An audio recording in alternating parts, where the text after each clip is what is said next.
तो दिया शरिया supreme court से ऊपर है, बताइए आपको शर्म नहीं आती? ये कहाँ हुआ? वक्फ बोर्ड की बात अगर होती है, पाकिस्तान की बात कर रहे हैं। भारत में ये कब हुआ कि शरिया को संविधान से ऊपर बनाया गया? कहाँ हुआ ये? आप खामखा ये समुदाय का पर्सनल लॉ था जिसको सुप्रीम कोर्ट से ऊपर किया गया है। यदि शरिया और सुप्रीम कोर्ट में मतभेद हो तो किसी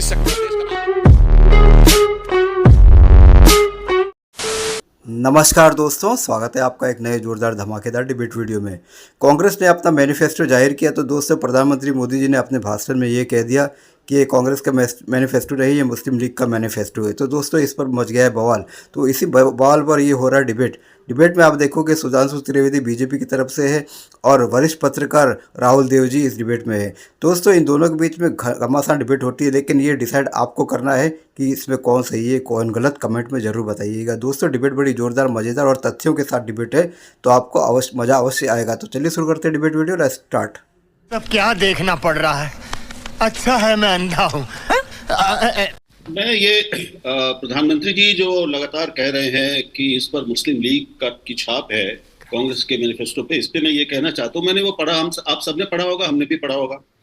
मैंने बहुत ध्यान से पढ़ा कि जो उसमें 9 बिंदु हैं जिसमें 8 अल्पसंख्यकों से संबंधित है, उसमें मुसलमानों का नाम नहीं है, अल्पसंख्यकों का नाम है और एक भाषा का है अंतिम। तो उन 8 बिंदुओं में एक भी चीज भारत में के संविधान में जो आज अनुच्छेद दिए हैं इस संबंध में, उनसे अलग एक भी बात मुझे नहीं दिखी। तो अगर ये संविधान, ये मैनिफेस्टो मुस्लिम लीग की छाप वाला है, मुस्लिम लीग का संविधान है, तो क्या हमारा संविधान भी मुस्लिम लीग की छाप वाला है और मुस्लिम लीग का संविधान है? प्रधानमंत्री जी किसका विरोध कर रहे हैं? उसमें जो कहा गया है कांग्रेस के मैनिफेस्टो में कि धारा अनुच्छेद 15, 16, उसके बाद 25, 26, 28, 29 और 30 इनको अनुपालन किया जाएगा, इन्हीं को सुनिश्चित किया जाएगा। तो ये तो संविधान में दिया हुआ है। तो क्या प्रधानमंत्री जी चाहते हैं कि इसके बाद वो बदलना चाहते हैं इसको? संविधान से बाहर इस मैनिफेस्टो में कौन सी एक बिंदु है वो जरा मुझे बता दें। सुधांशु जी और फिर संजीव जी आ रहा हूं। हाँ, इन्होंने जो बात कही, बिल्कुल कांग्रेस के घोषणा पत्र में लिखी हुई बात का अल्पसंख्यक से क्या अर्थ है, राहुल देव जी ने बिल्कुल सही कहा। क्योंकि कांग्रेस की सरकार ने आज तक कभी भी अल्पसंख्यक आयोग का अध्यक्ष मुसलमान के अलावा किसी अल्पसंख्यक को नहीं बनाया। अपनी पार्टी के अल्पसंख्यक सेल में मुसलमान के अलावा किसी अल्पसंख्यक को सेल नहीं बनाया। और अगर ये कहना चाहते हैं तो मैं ये भी बताना चाहता हूं, 2013 में सिखों का आनंद मैरिज एक्ट बना था। इससे पहले पर्सनल लॉ सिर्फ मुस्लिम का था, न जैन का पर्सनल लॉ था, न सिख का पर्सनल लॉ था, न बौद्ध का पर्सनल लॉ था। और खान पान भाषा की बात कही है तो इसका इशारा क्या हम समझते नहीं साहब? इतने तो आप बुद्धिमान व्यक्ति हैं मान्यवर। अगर अल्पसंख्यकों के लिए है तो जैन तो बड़े घनघोर वेजिटेरियन होते हैं। बताइए, जैन समाज के खान पान के लिए कांग्रेस ने कब कदम उठाया या बयान दिया है? बौद्धों के खान पान के लिए कब कदम उठाया है या बयान दिया है? अरे ईसाई तो काट दिए गए जिनके हाथ केरल में, उनके लिए कभी उन्होंने कोई कदम उठाया है? इसलिए खान पान वेशभूषा, अच्छा चलिए बाकी आप बात देख लीजिए। तो क्या किसी को समझ में नहीं आता है साहब कि किसके लिए बोला जा रहा है? और एक ही समुदाय का पर्सनल लॉ था जिसको सुप्रीम कोर्ट से ऊपर किया गया है। यदि शरिया और सुप्रीम कोर्ट में मतभेद हो तो किसी सेकुलर देश का नाम, आप विद्वान पत्रकार हैं पंकज जी भी और राहुल देव जी, मुझे बता के जाएंगे, मैं माफी मांग लूंगा। एक सेकुलर देश बता के जाइएगा जहां शरिया को संवैधानिक मान्यता प्राप्त हो।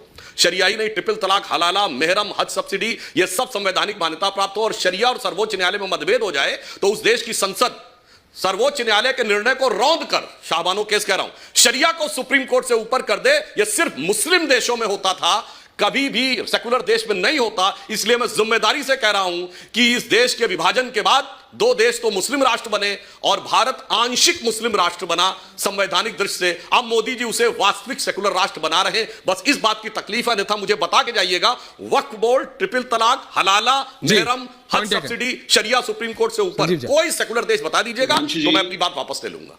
सुधांशु जी, मुझे बहुत दुख हुआ आपके इन शब्दों को सुनकर कि एक आंशिक मुस्लिम राष्ट्र बना भारत। आप जैसा आदमी ये कह रहा है, इसका मतलब है कि इतने साल से ये आंशिक मुस्लिम राष्ट्र है जिसमें हम लोग जी रहे हैं। तो सर उदाहरण बता दीजिए, कौन सी धारा की बात कर रहे हैं आप ये बताइए कि इस मैनिफेस्टो में कौन सर शरिया सुप्रीम कोर्ट से ऊपर, मुझे बता दीजिए, मैं माफी मांगने को तैयार। एक मिनट रुकिए, सुनिए, 1 मिनट मेरी बात सुनिए पहले। आप बोलिए। मैनिफेस्टो में कौन, मेरी बात सुनिए, इस मैनिफेस्टो में कौन सा शब्द भारत के वर्तमान संविधान के अनुच्छेदों और प्रावधानों के विपरीत है और अलग है? मुझे ये बताइए। आप इस संविधान को आंशिक मुस्लिम संविधान कह रहे हैं? मैं बिल्कुल बताता हूं। क्या कह रहे हैं आप? हाँ, जी, मैं आपको बिल्कुल ये कहना चाहता हूं, मैंने आपसे कह तो दिया, शरिया सुप्रीम कोर्ट से ऊपर है। बताइए, आपको शर्म नहीं आती? ये कहां हुआ? वक्फ बोर्ड की बात अगर होती है, यानी अगर मुस्लिम वक्फ बोर्ड प्रॉपर्टी पे क्लेम कर देगा तो आप सुप्रीम कोर्ट नहीं जा सकते। सुनिए सर, विनम्रता से, अगर वक्फ बोर्ड प्रॉपर्टी पे क्लेम कर देगा तो आप सुप्रीम कोर्ट नहीं जा सकते। और सुनिए पूरी बात सर, पूरी बात, 3 बातें सिर्फ। और अगर आपका मंदिर होगा तो मंदिर के लिए भी आप सुप्रीम कोर्ट नहीं जा सकते, रिलीजियस वर्शिप एक्ट। और सुनिए सर, इमामों को तनख्वाह किस सेकुलर राष्ट्र में मिलती है? बताइए, सरकारी खजाने से इमामों को तनख्वाह बताइए ना मुझे सर, बता के जाइए।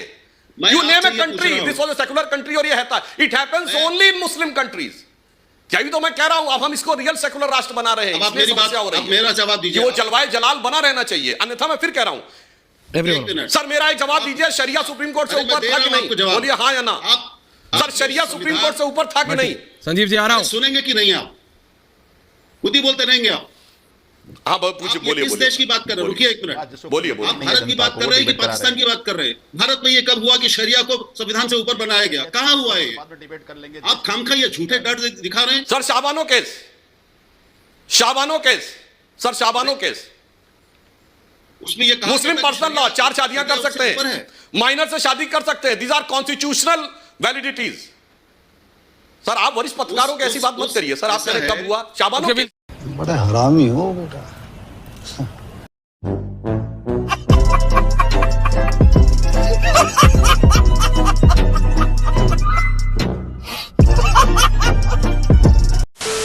तो दोस्तों डिबेट हो गई खत्म, वीडियो हो गई पूरी। उम्मीद करता हूँ दोस्तों ये डिबेट वीडियो आपको पसंद आई होगी। तो दोस्तों आपने डिबेट पूरी देखी होगी तो आप कमेंट में ज़रूर बताते जाइएगा कि वरिष्ठ पत्रकार राहुल देव जी सही है या बीजेपी के प्रवक्ता सुधांशु त्रिवेदी जी अपने तथ्यों के साथ सही बातें रख रहे हैं। तो दोस्तों कमेंट जरूर करते जाइएगा, और वीडियो पसंद आए तो चैनल सब्सक्राइब भी करते जरूर जाइएगा। मैं मिलता हूँ आपसे अगले वीडियो में, तब तक के लिए जय हिंद, वंदे मातरम।